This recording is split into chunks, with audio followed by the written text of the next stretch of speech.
नमस्कार, सुप्रभात। बहुत स्वागत है आप सभी का हमारे खास बुलेटिन गंगा सवेरा में। आपके साथ हूं मैं दीपा बाफिला। गंगा सवेरा में आपको दिखाएंगे यूपी उत्तराखंड की हर बड़ी खबर। दोनों राज्यों में किन किन खबरों को हम दिन भर ट्रैक करेंगे वो भी आपको बताएंगे। बिल्कुल, नमस्कार, गुड मॉर्निंग, सुप्रभात और मैं हूं स्नेहलता। आज गंगा सवेरा में बात होगी ज्ञान वापी विवाद की। आज ज्ञान वापी मामले में क्या कुछ खास होने वाला है। इस मामले में वाराणसी से लेकर दिल्ली तक हलचल है। हर हलचल से आपको रूबरू कराएंगे। और साथ ही साथ आज बात करेंगे आजम खान की भी। आजम को लेकर आज फैसला आने वाला है। साथ ही साथ चारधाम से जुड़ा हर एक अपडेट आपको हम बताएंगे। तो अगले 1 घंटे तक रहिए हमारे साथ और चलिए बिना देर किए शुरू करते हैं गंगा सवेरा।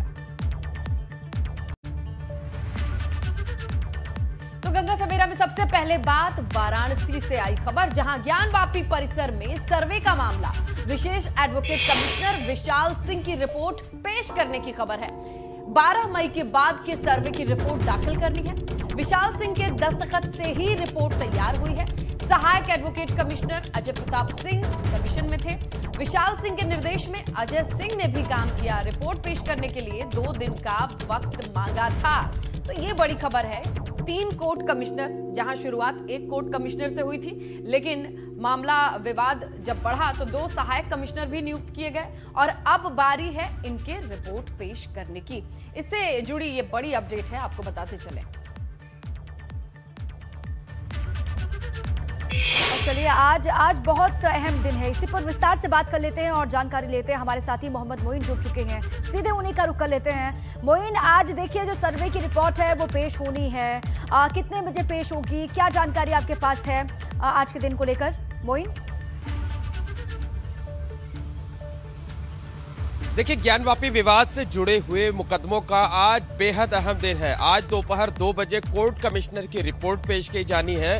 इसके साथ साथ कई अर्जियों पर सुनवाई भी होनी है। तो दोपहर 2 बजे के वक्त कोर्ट कमिश्नर जो है वो अपनी रिपोर्ट अदालत में दाखिल करेंगे और बहुत मुमकिन है कि सील बंद लिफाफे में चिप के साथ, पेन ड्राइव के साथ और क्या कहते हैं फोटोग्राफ्स के साथ जो है ये रिपोर्ट दाखिल की जाएगी। हालांकि रिपोर्ट कितने पन्नों की होगी, क्या कुछ उसमें होगा, इसको लेकर के अभी कोई जानकारी नहीं मिल पाई है। जो एडवोकेट कमिश्नर है उनका ये कहना है कि ये पूरा का पूरा डाटा जो है वो गोपनीय होगा और इस वजह से इस बारे में कोई जानकारी नहीं दी जा सकती है। इसके साथ साथ आपको बता दें कि आज कई अहम मुद्दों पर सुनवाई होनी है, जिसमें सबसे प्रमुख है कि जो हिंदू पक्ष की वादी महिलाएं हैं उनकी तरफ से एक अर्जी जो दाखिल की गई है कि सर्वे का काम अभी पूरा नहीं हुआ है, सर्वे आगे भी जारी रखी जाना चाहिए।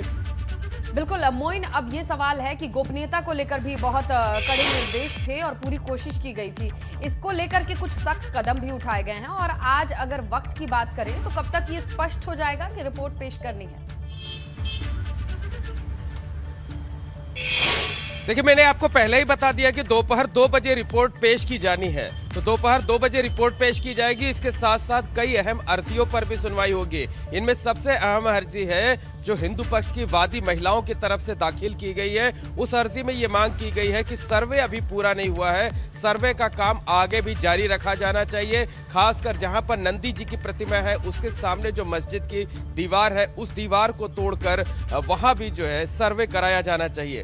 इस पर मुस्लिम पक्ष आज औपचारिक तौर पर अपनी आपत्ति दाखिल करेगा। अब देखने वाली बात यह होगी कि कोर्ट उस अर्जी को मंजूर करता है या नहीं मंजूर करता है। इसके साथ साथ उत्तर प्रदेश सरकार की तरफ से एक याचिका दाखिल की गई थी जिसमें कहा गया था कि मस्जिद का वजू खाना सील कर दिए जाने की वजह से नमाजियों को दिक्कत हो रही है, वो वजू नहीं कर पा रहे हैं, वो शौचालय का इस्तेमाल नहीं कर पा रहे हैं। और सबसे अहम बात यह है कि वजू खाने के अंदर जो तालाब था जहां शिवलिंग मिलने का दावा किया जा रहा था, वहां पर जो मछलियां हैं उनके जीवन के लिए खतरा पैदा हो गया है। इसके साथ ही एक अन्य अर्जी दाखिल की गई है वादी पक्ष की महिलाओं की तरफ से ही, जिसमें यह मांग की गई है कि जो पहले कोर्ट कमिश्नर थे अजय कुमार मिश्रा, उनको भी सर्वे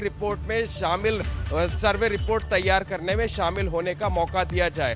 हालांकि सर्वे रिपोर्ट आज पेश हो जानी है, ऐसे में इस मामले में अदालत कोई दखल देगी इस बात की उम्मीद कम है। एक अन्य अर्जी है जो कुलदीप तिवारी की तरफ से दाखिल की गई है, जिसमें लॉर्ड विश्वेश्वर और श्रृंगार गौरी के नियमित दर्शन और पूजा अर्चना की इजाजत दिए जाने की मांग की गई है। रिपोर्ट भी पेश होनी है, उसके बाद 2 एप्लीकेशन पिटिशंस हैं, अर्जियां हैं जिन पर कल ही सुनवाई होनी थी। हालांकि वकीलों की सांकेतिक हड़ताल की वजह से कल सुनवाई नहीं हो पाई। अब 2 अर्जियां हैं, 7 पॉइंट्स हैं, उसके बाद एक और अर्जी की बात आप कर रहे हैं, उस पर भी लगातार हमारी नजर रहेगी। आप भी लगातार नजर बनाए रखिएगा। मोइन, शुक्रिया आपका पूरी जानकारी के लिए। बिल्कुल। और देखिए, वाराणसी से जो अपडेट है ज्ञानवापी मामले पर एक और, वो है जिला अदालत में फिर सुनवाई की खबर है और सरकारी वकील की तरफ से यह अर्जी दाखिल की गई है। यूपी सरकार की ओर से सरकारी वकील ने अर्जी याचिका में लिखा है, वजू खाना सील होना चाहिए, नमाजी वजू नहीं कर पा रहे हैं। याचिका में मस्जिद के शौचालय के इस्तेमाल न होने का भी जिक्र है। याचिका में कहा गया है कि तालाब सील होने की वजह से मछलियों के जीवन पर भी संकट है और इस मामले पर हड़ताल की वजह से सुनवाई नहीं हो पाई थी। तो इस पूरे मामले को अब फिर से सुनवाई के लिए देखा जा रहा है कि तैयारी है पूरी, तमाम बिंदु पेश किए गए हैं।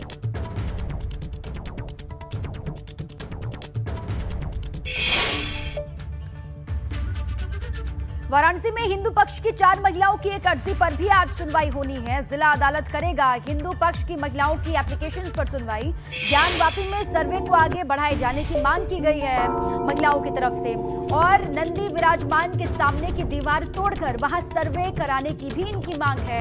तहखाने के एक कमरे को खाली कराकर उसके सर्वे की भी ये मांग कर रहे हैं। और देखिए, पश्चिमी दीवार के पीछे चट्टान और मलबे को हटाकर वहां भी सर्वे करवाने की इनकी मांग है।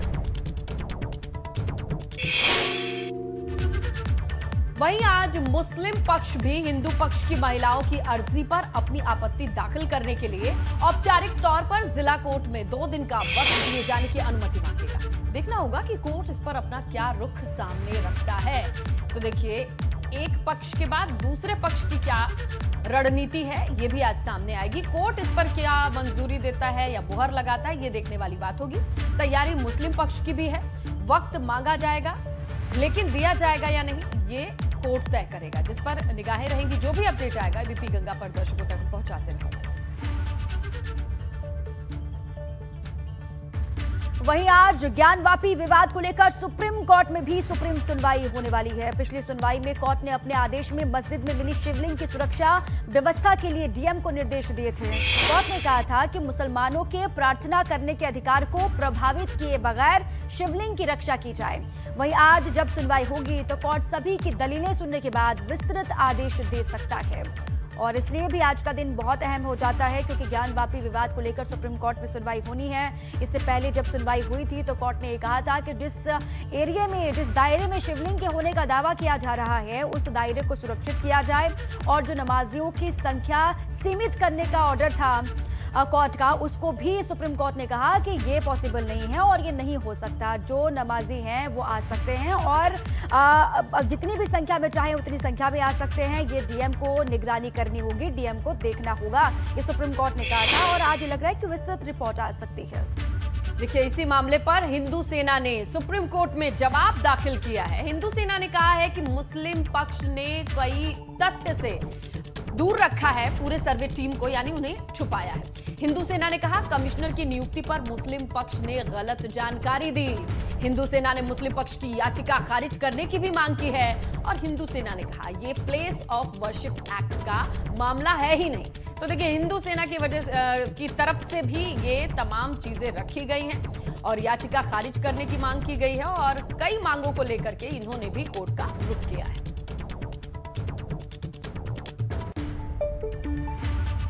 देखिए, ज्ञानवापी विवाद को लेकर अब सियासत लगातार चरम पर है। अखिलेश यादव ने भाजपा को फिर से घेरा है। अखिलेश यादव ने कहा कि बीजेपी जानबूझकर ज्ञानवापी का मुद्दा उठा रही है ताकि हम आप असली मुद्दों से बहक जाएं।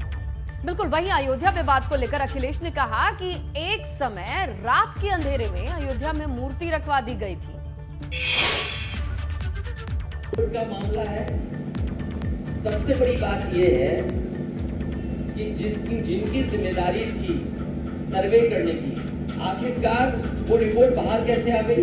और हमारे धर्म में तो ये है, हिंदू धर्म में कहीं भी पत्थर रख दो, एक लाल झंडा रख दो, पीपल के पेड़ के नीचे मंदिर बनता है। हम ये कह रहे हैं बीजेपी से सावधान रहिए।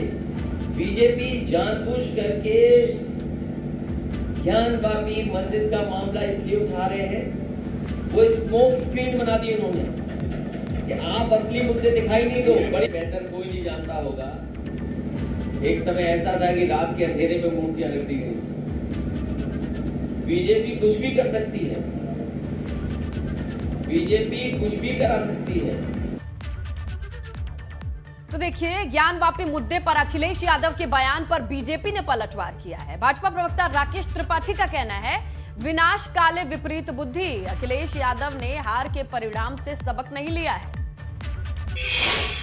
विनाश काले विपरीत बुद्धि। अखिलेश यादव जी ने जिस प्रकार से आज तुष्टीकरण की पराकाष्ठा करते हुए ज्ञानवापी प्रकरण पर जिस प्रकार की टिप्पणी की है, इससे स्पष्ट हो गया है कि समाजवादी पार्टी ने अपनी पराजय से कुछ भी नहीं सीखा और अभी भी वो तुष्टीकरण की उसी राह पर चल रहे हैं जहां हिंदुओं को लगातार अपमानित करने का काम करते हैं। समाजवादी पार्टी जिसने कार सेवकों पर गोली चलवाने का पाप किया था, ये चाहते तो उसका प्रायश्चित कर सकते थे, लेकिन अभी भी वो लगातार हिंदू विरोध का मसाल लेकर के आगे चल रहे हैं और तुष्टीकरण की पराकाष्ठा कर रहे हैं अखिलेश यादव जी, और इससे पतन के रास्ते पर जाएंगे। और वहीं all India Muslim personal law board अब पूजा स्थल अधिनियम 1991 की बारीकी से समीक्षा करेगा और इसके लिए बोर्ड ने एक लीगल कमेटी गठित कर दी है। बिल्कुल, इस कमेटी में कासिम रसूल, इलियास, कमाल फारूकी, फुजैल अयूबी, नियाज फारूकी भी शामिल किए गए हैं। कमेटी वाराणसी की ज्ञानवापी मस्जिद और अन्य मस्जिदों से संबंधित सभी मामलों की विस्तार से समीक्षा करेगा ताकि उसी आधार पर आगे की कानूनी लड़ाई लड़ी जा सके। इसके लिए बेस तैयार किया जाएगा। बोर्ड ने कहा कि अगर जरूरी हुआ तो इस मामले को लेकर के एक शांतिपूर्ण जन आंदोलन की शुरुआत की जा सकती है। देखिए, वहीं मेरठ में पुलिस ने शिवलिंग को लेकर सोशल मीडिया पर टिप्पणी करने वाले शख्स नक्शब हैदर को गिरफ्तार किया है। इस शख्स पर धार्मिक भावनाएं भड़काने का आरोप है। बजरंग दल की ओर से इस शख्स की पोस्ट पर नाराजगी जाहिर की गई थी और जिसके बाद इसको गिरफ्तार कर लिया गया है। थाना क्षेत्र मवाना में नक्साब हैदर नाम के एक व्यक्ति के द्वारा अपने फेसबुक पोस्ट में एक फोटो डाला गया और एक आपत्तिजनक लाइन पोस्ट की गई, जिसके लिए एक तहरीर प्राप्त हुई थाने पर, जिस पर सुसंगत धाराओं में अभियोग पंजीकृत किया गया और नक्साब हैदर को जुडिशियल कस्टडी में दिया गया है। आगे बढ़ते हैं। श्री कृष्ण जन्मभूमि और शाही ईदगाह विवाद मामले में आज सुनवाई है। वकील हरिशंकर जैन, विष्णु जैन और रंजना अग्निहोत्री की याचिका पर सुनवाई होगी। श्री कृष्ण जन्मभूमि की 13.37 एकड़ भूमि मुक्त कराने की मांग है। पिछली सुनवाई पर कोर्ट ने फैसला सुरक्षित रखा था। याचिका स्वीकार होगी या नहीं, इस पर आज फैसला आएगा। इस मामले में अब तक मथुरा कोर्ट में 10 याचिकाएं दी जा चुकी हैं। इनमें आज का दिन भी बेहद अहम है। क्या रुख रहता है कोर्ट का, ये हम आपके सामने रखेंगे। कुल 10 याचिका है जो दायर की गई हैं। इस पूरे मामले पर कोर्ट का रुख क्या है, सामने आएगा। देखिए, पिछली बार जो सुनवाई हुई थी, फैसला सुरक्षित रख दिया गया है।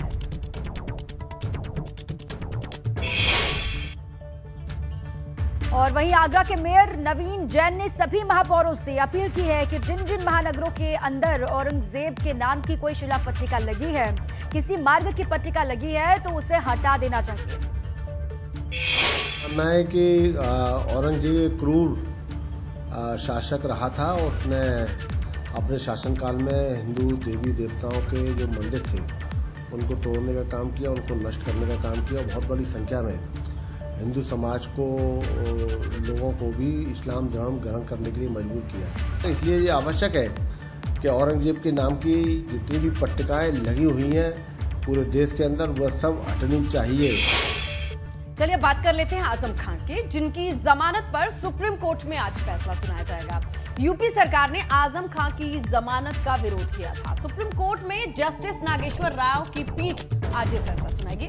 यूपी सरकार ने कहा था कि आजम खान भूमाफिया हैं, आदतन अपराधी हैं। जस्टिस नागेश्वर राय, जस्टिस बीआर गवई और जस्टिस एआर बोपन्ना की पीठ आज फैसला सुनाएगी। यूपी सरकार ने कहा था कि पूछताछ करने गए जांच अधिकारी को भी आजम खान ने धमकी दी थी। सुप्रीम कोर्ट ने कहा, आप ये नहीं कह सकते कि एक मामले में जमानत मिलते ही दूसरे मामले में जेल भेज दें। जब लगभग 90 के करीब मामले दर्ज हैं, तो एक मामला ठीक जमानत से पहले कहां से आता है। पूरा मामला यहां से शुरू हुआ। इस पर विरोध करते हुए आदतन अपराधी वाला मामला दलील यूपी सरकार ने दी। देखते हैं आज फैसला क्या आता है। लखनऊ से खबर है। लखनऊ में होटल ताज को लेकर एलडीए ने बड़ी कार्रवाई की है। ग्रीन बेल्ट में आवंटित होटल ताज से वापस ले लिया गया है। दरअसल ये कार्रवाई होटल प्रबंधन की तरफ से लीज की शर्तों के उल्लंघन के बाद की गई है। आपको बता दें कि साल 1994 में ग्रीन बेल्ट की करीब 14.5 एकड़ जमीन होटल ताज को 25 साल के लिए दी थी, जिसकी अवधि 2019 में खत्म हो गई थी। बिल्कुल, इसके बाद आखिरकार एलडीए की तरफ से कार्रवाई करते हुए ग्रीन बेल्ट की करीब 14 एकड़ की जमीन को एलडीए ने वापस ले लिया।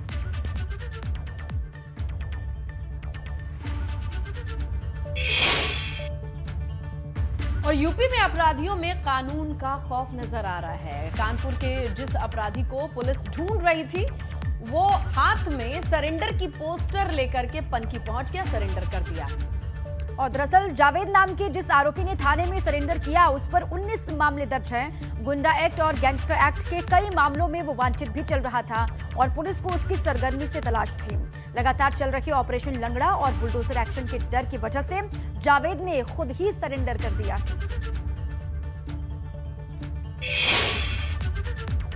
बात लखनऊ की, जहां एक हर्ष फायरिंग का वीडियो सोशल मीडिया पर वायरल हो रहा है। वायरल वीडियो में एक शख्स अपने हाथ में रिवॉल्वर लेकर बड़े बेखौफ हर्ष फायरिंग करता नजर आ रहा है। फायरिंग करते शख्स ने एक के बाद एक रिवॉल्वर से हवा में फायर किए। वायरल वीडियो वाले शख्स का नाम दीपेंद्र सिंह बताया जा रहा है। देखना होगा कि कार्रवाई होती है कि नहीं, क्योंकि दीपा ये कोई बड़ी बात नहीं है कि ऐसे ही हर्ष फायरिंग से एक आध ऐसी खबरें भी आती हैं कि गोली लगने से किसी के घायल होने की भी गुंजाइश बनती है। बावजूद इसके हर्ष फायरिंग करते, वीडियो बनवाते, एक के बाद एक गोली चलाते ये शख्स हैं दीपेंद्र। और कई बार हर्ष फायरिंग में न सिर्फ घायल बल्कि जाने भी गई है इसने, और उसके बाद पाबंदी है, लेकिन इस तरीके के तमाम वीडियोस लगातार सामने आते रहते हैं। अब देखना ये होगा कि कार्रवाई कब होती है इस पूरे मामले को। बिल्कुल, आगे बढ़ेंगे, बात करेंगे झांसी में एक बर्थडे पार्टी में तमंचे पर डिस्को करने का वीडियो सोशल मीडिया पर वायरल हो रहा है। वायरल वीडियो 3 दिन पुराना बताया जा रहा है इसे, और यहाँ शैलेंद्र नाम के एक शख्स की बर्थडे पार्टी में तमंचे के साथ डिस्को किया गया। तो ये बड़ा सवाल है कि चाहे लाइसेंस वाला रिवॉल्वर हो या तमंचा हो, ये टशन के लिए है, आत्म सुरक्षा के लिए, ये तमाम चीजें हैं। और ऐसी तस्वीरों से जो एक्सीडेंट होते हैं उसकी खबर तो हम आप तक पहुंचाते ही हैं, लेकिन बावजूद इसके क्या बाद में कार्रवाई होती है वायरल वीडियो संज्ञान लेने के बाद? लोग सबक नहीं सीख रहे हैं इससे, क्योंकि लगातार ऐसे वीडियोज हैं।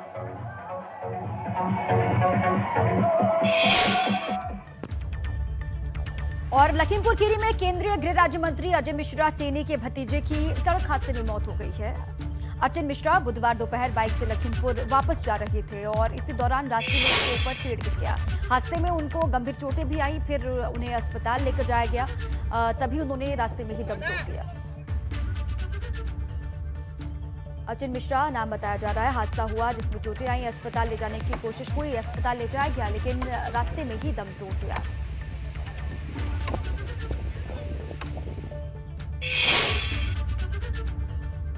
पूर्वी यूपी में पारा चढ़ता जा रहा है, लोगों की मुश्किलें बढ़ती जा रही हैं। प्रचंड गर्मी से लोग बेहाल हैं। सूरज की तपिश घरों से बाहर काम करने वाले, निकलने वाले लोगों के लिए मुश्किल बनके खड़ी है। गोरखपुर में अभी पारा 40 के पार जा रहा है। लोग गर्मी से बचने के लिए तरह तरह के उपाय कर रहे हैं, लेकिन समझिए ये सिर्फ परेशानी नहीं है, इसे हीट वेव कहते हैं और इसमें फंसने वाले लोगों की तबीयत भी खराब होती है। बहुत गर्मी है सर, इतना गर्मी है कि लोग बर्दाश्त नहीं कर पाए। धूप में बहुत ज़्यादा निकलना मुश्किल हो गया है। अपने ज़रूरतों काम से जो है लोग निकलना चाहते हैं, लेकिन फिर भी जो है कि लोग धूप और गर्मी देख करके पीछे खींच जा रहे हैं।